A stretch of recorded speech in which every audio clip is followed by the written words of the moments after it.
পরিস্থিতি যে কোনো সময় পরিবর্তন হতে পারে, তাই জীবনে কাউকে কষ্ট দিয়েন না। হয়তো আজকে আপনি ভীষণভাবে শক্তিশালী, কিন্তু সময় আপনার থেকে বেশি শক্তিশালী।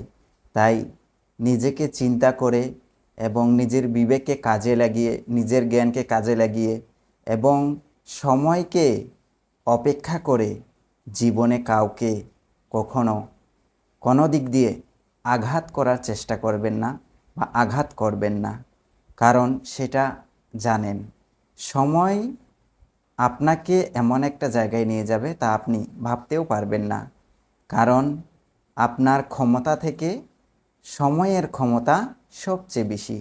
হয়তো আপনি আজকে ক্ষমতাবান বা আপনি ক্ষমতা দেখাতে পারতেছেন বা আপনি যে কোনো দিক দিয়ে, কিন্তু সময়ে বলে দিবে আপনি কতটা ক্ষমতাবান।